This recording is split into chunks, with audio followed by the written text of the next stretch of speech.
Salut à tous, c'est Ben, on se retrouve aujourd'hui pour le début d'une nouvelle série autour de la psychologie. Comme vous le savez peut-être, la psychologie en trading, ça représente 80% de votre réussite, et j'ai rien contre les autres youtubeurs qui vont vous apprendre à vous servir de nouveaux indicateurs ou vous promettre des stratégies rentables, mais quand bien même vous auriez une stratégie rentable sur le papier, ça ne veut pas dire que vous seriez rentable vous-même, notamment du fait de la psychologie.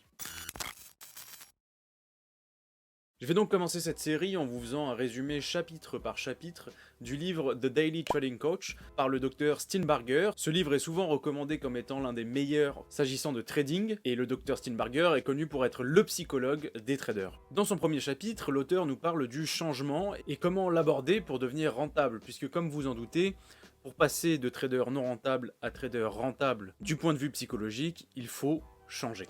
Et d'abord, il aborde le processus du changement. Il nous fait remarquer que le plus dur lorsqu'il s'agit de changer, ce n'est pas de changer, mais c'est de maintenir le changement. Et c'est pour ça que la plupart des gens qui ont de mauvaises habitudes, par exemple, vont parfois, par exemple, arrêter de fumer quelques jours, mais ils vont assez rapidement reprendre. Et ce qui motive vraiment les gens à changer véritablement et à en prendre l'habitude, c'est généralement un choc émotionnel. Et c'est pareil dans le trading.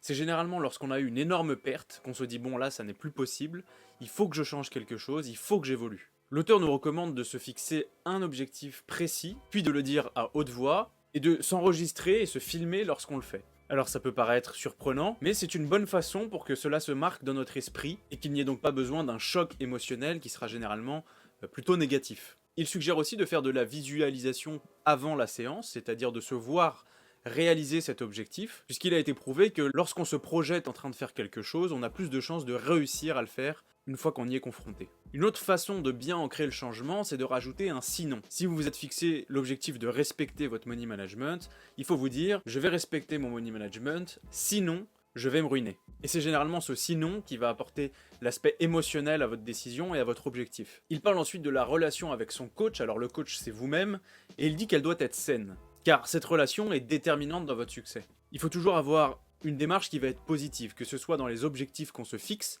il doit s'agir de force et non pas de défauts à éviter, mais surtout il faut éviter de se dénigrer. Parce qu'en faisant ça, on se rajoute du poids et on rend la tâche encore plus difficile.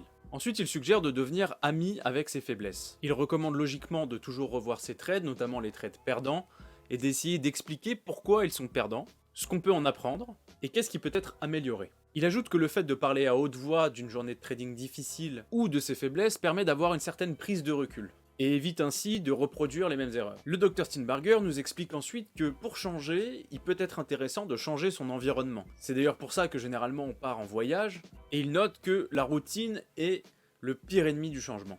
Il ne faut donc pas hésiter à parfois prendre un break, ou alors à confronter ses idées sur les marchés ou à ses stratégies avec d'autres traders, ou encore se concentrer sur des échelles de temps plus longues qui vont parfois nous donner un autre avis et une autre perspective sur les marchés. Ensuite, le Dr Steenbarger nous explique qu'il faut trouver le bon miroir, c'est-à-dire trouver le bon prisme par lequel on se regarde. Nous ne sommes parfois pas vraiment conscients des sentiments que l'on ressent, mais nos actes, eux, peuvent en témoigner. La preuve, si vous travaillez dans un métier qui ne vous passionne pas, vous ne donnerez probablement pas le meilleur de vous-même, même si vous le vouliez. Et c'est à ce genre de signaux qu'il faut être attentif pour prendre vraiment conscience de son état émotionnel. Lorsqu'on débute, on ne sait généralement pas par où commencer. On a tellement de marge de progression qu'on part un peu dans tous les sens. L'auteur recommande de se fixer un seul objectif par semaine. Il faut se l'écrire en évidence sur un post-it devant son écran et s'évaluer chaque jour uniquement par rapport à cet objectif pour progresser vis-à-vis de cet objectif uniquement. C'est une façon efficace de progresser rapidement et de gagner en confiance. Une fois un objectif atteint, on passe au suivant,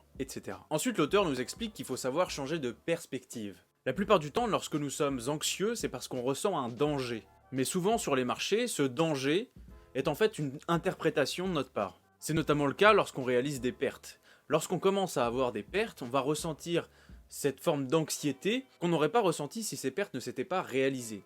Alors que le marché, lui, aurait été le même. Et si on est en réaction par rapport à ces émotions, on n'interprète plus les informations correctement. La première étape pour éviter d'être biaisé par ces interprétations, c'est d'en comprendre les déclencheurs. Vous aurez toujours des pensées négatives, des peurs, des craintes, même si vous êtes un excellent trader. L'important, c'est d'apprendre à les reconnaître et à ne pas y réagir. Et une bonne façon d'exercer son esprit à faire cela, c'est la méditation.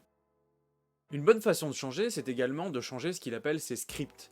Les scripts, c'est des façons qu'on a de penser, qu'on ignore, mais qui conditionnent chacune de nos réflexions et chacune de nos actions. La plupart de nos actions est dictée par la façon dont nous avons été éduqués, et par la façon dont nous avons grandi. Si vous avez obtenu tout ce que vous vouliez en pleurnichant étant enfant, il y a de fortes chances que vous répétiez ce comportement en étant adulte. De même, votre trading dépend de la façon dont ces scripts vous affectent. Si vous êtes désordonné dans la vraie vie, il y a de fortes chances que vous le soyez également dans votre trading. Steenbarger pense qu'il faut reconfigurer ces scripts dans la vraie vie pour qu'ils fonctionnent dans votre trading. Par exemple, commencez par ranger votre chambre avant d'espérer d'être plus ordonné dans votre trading. SO Jordan Peterson pour ceux qui connaissent. So, I could say, well, if you want to organize your psyche, you could start by organizing your room. Autre recommandation, il suggère de rejoindre des activités sociales qui vont nous pousser à nous rapprocher de la personne qu'on souhaite devenir. Par exemple, si vous manquez de discipline, vous pourriez vous inscrire dans un cours d'art martial.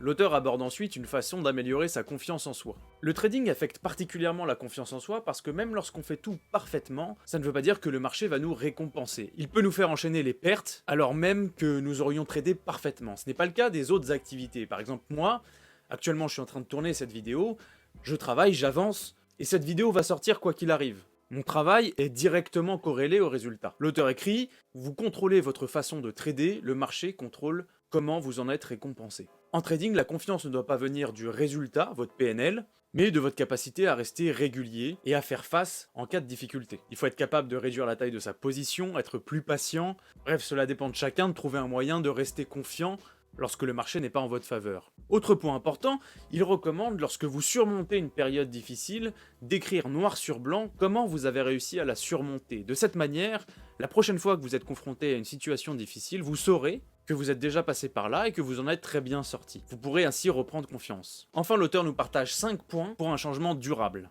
D'abord, le timing et la préparation. Vous ne serez prêt à changer que lorsque vous aurez pris conscience qu'il faut que vous changiez et que vous en aurez la volonté. Deuxième point, la régularité.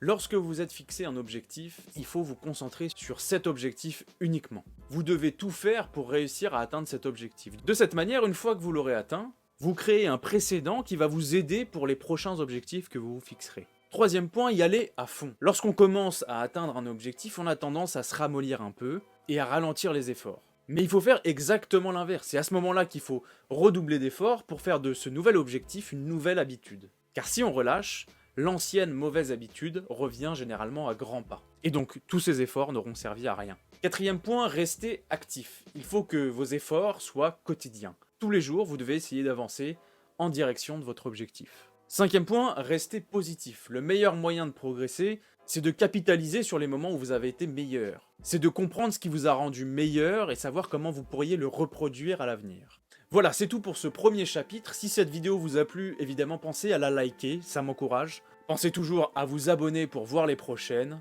Je fais ces vidéos parce que c'est un contenu qui me semblait manquant sur internet, et j'espère que vous allez en tirer un maximum de valeur. Je vous souhaite un très bon trading, salut à tous.